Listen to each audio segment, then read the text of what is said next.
He sat alone on the frozen curb, a 90-year-old Marine veteran clutching a tattered suitcase, while the town he once fought for turned their backs.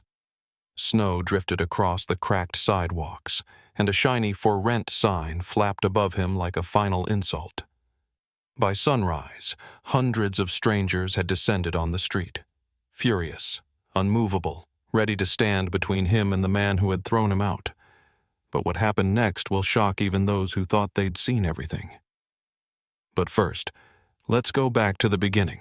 The late afternoon light bled weakly through a ceiling of dull, unbroken clouds as Walter Jennings shuffled down the cracked walkway, each breath a labored whisper against the cutting cold.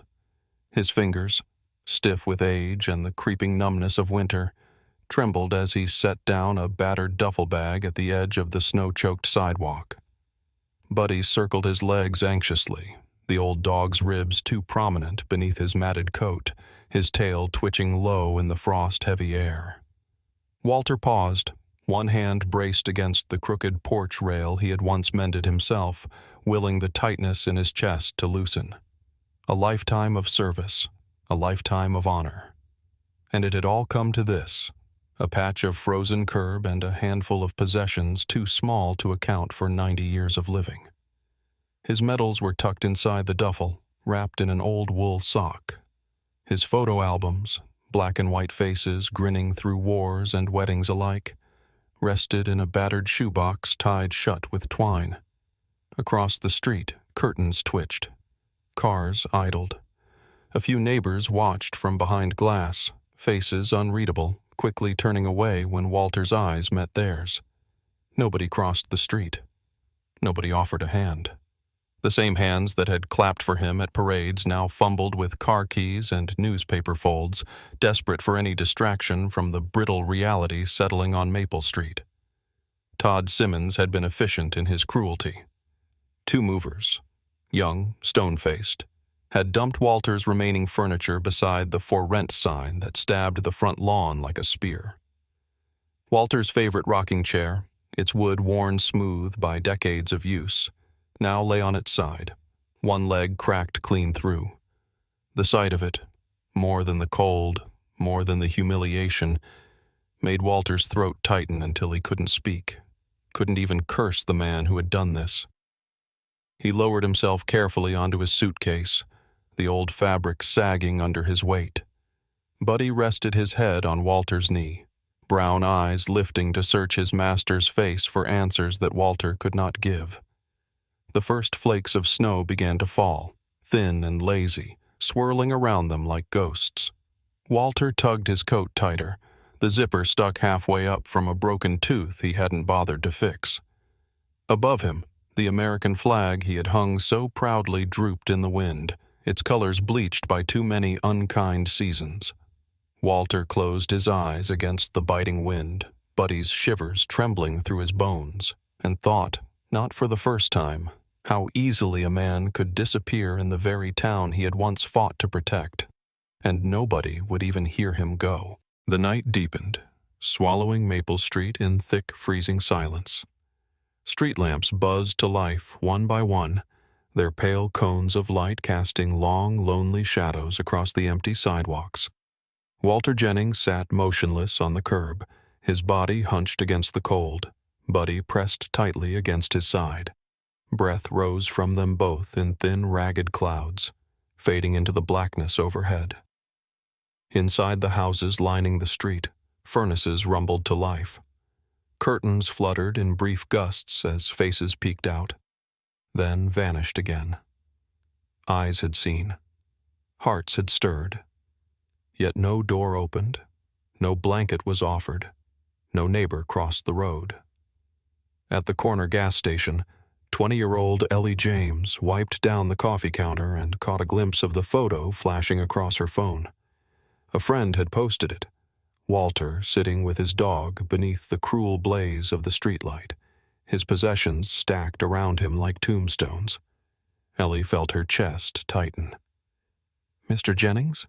She remembered him visiting the store every Sunday morning, whistling softly, buying Buddy a sausage biscuit.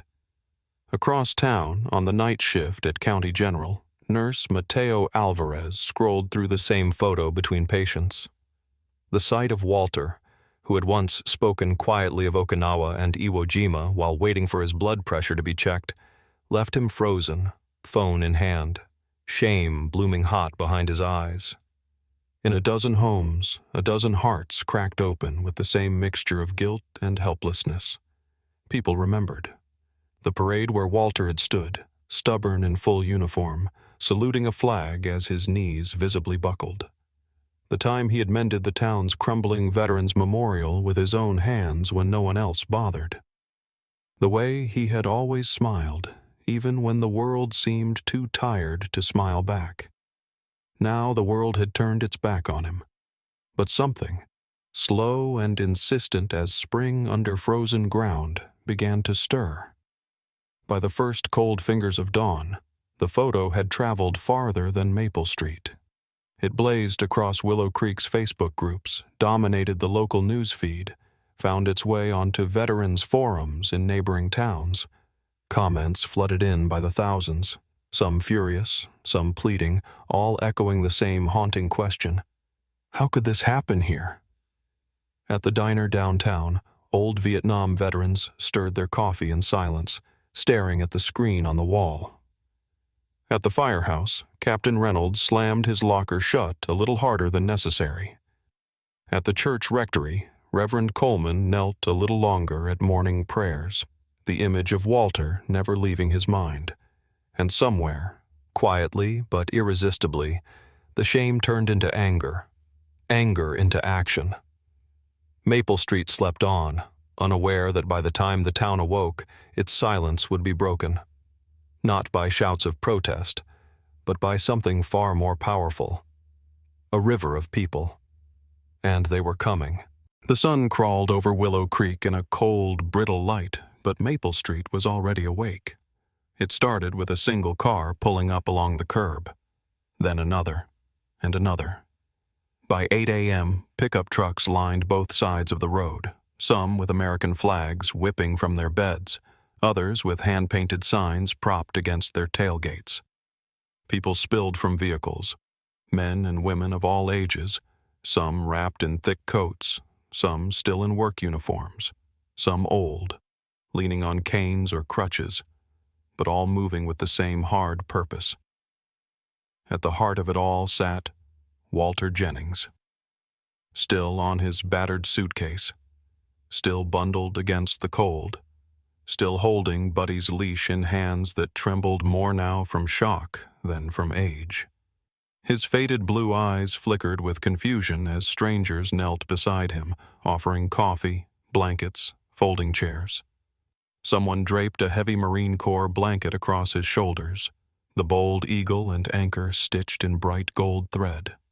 Walter tried to speak, to protest, to say he didn't want to trouble anyone, but the words crumbled into the freezing air, swallowed by the rising murmur of voices that grew louder, stronger, angrier. At 9:30, local news crews arrived. Cameras rolled, reporters jostling for the best shot, their microphones catching fragments of outrage from the swelling crowd. This man fought for us, and now he's tossed out like garbage? Where's the honor we pretend to have? We're not letting him freeze out here another night. By 10 o'clock, the street was impassable. Hundreds of people packed Maple Street shoulder to shoulder. Teachers, farmers, truckers, veterans in full-dress blues, teenagers with flags painted on their cheeks. A wall of humanity stretched from Walter's front gate to the end of the block. When Todd Simmons finally arrived, late and irritated, his gleaming black SUV had to slow to a crawl. He leaned out the window, shouting for people to move, flashing a fake smile as he realized cameras were everywhere. But no one moved. Instead, as Todd opened his car door, a figure stepped forward. Jack Collins, retired police chief, a man whose badge had once held this town together when tempers ran hot. Jack stood tall despite the years bending his back, his voice carrying sharp and clear over the stunned crowd. "You come one step closer to that man," Jack said, pointing directly at Todd, "and you'll have to go through every last one of us. A ripple of agreement surged through the crowd, not a roar, but something more dangerous, a low, rolling wave of unity, heavy and immovable. Todd's mouth opened and closed. His hands fluttered in helpless anger. Cameras zeroed in, capturing every twitch of his face, every drop of sweat gathering on his carefully moisturized forehead. He tried to argue, to bluff, but the wall of faces, the flags, the fierce silence that met his words swallowed him whole. Todd Simmons retreated, slammed the car door, backed down the street in reverse, jeered by 100 quiet, determined eyes. The sun rose higher, glittering on the snow, on the banners, on the proud tears running down Walter's weathered cheeks. The rising tide had become a flood, and there was no stopping it now. The afternoon light poured over Maple Street like a slow, golden tide, washing the snowbanks in shimmering warmth. The crowd remained, unshaken, undiminished, even as the hours passed. They brought camp chairs, thermoses of coffee, folding tables piled with sandwiches and soup. Children wove between legs waving little flags, old veterans stood stiff-backed despite aching knees, and families leaned into each other, finding new strength in shared outrage. Walter Jennings sat among them, no longer isolated, no longer invisible. A makeshift throne, an old armchair dragged from someone's porch, had been set up beneath a flapping Marine Corps flag.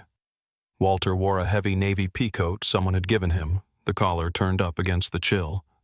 Buddy, his faithful golden retriever, now wore a bright red scarf tied proudly around his neck, wagging his tail at every passing hand. Walter blinked often, overwhelmed by the tidal wave of kindness. His voice, when it came, was rough with disbelief. "I don't deserve all this," he murmured to the young woman, kneeling to offer him a fresh cup of coffee. "You deserve more than this," she answered simply. And around them, dozens nodded in silent agreement. By late afternoon, the mayor of Willow Creek arrived, flanked by aides and camera crews. He approached Walter slowly, hat in hand, his face pale beneath the weight of the spectacle unfolding on his town's proudest street. "Mr. Jennings," he said, clearing his throat, "on behalf of Willow Creek, I want to apologize and make things right." Behind him, a document was unrolled on a folding table. A deed, a small house on the south side of town, newly refurbished, property taxes paid for the next 20 years, would belong to Walter Jennings, free and clear, gifted by the town's emergency relief fund and private donations that had poured in from across the state within hours. Walter tried to rise, but the weight of the moment pinned him to his chair. Tears welled in his faded blue eyes, streaking down a face hardened by war and softened by gratitude. The mayor helped him to his feet. The veterans standing nearby snapped into sharp, proud salutes.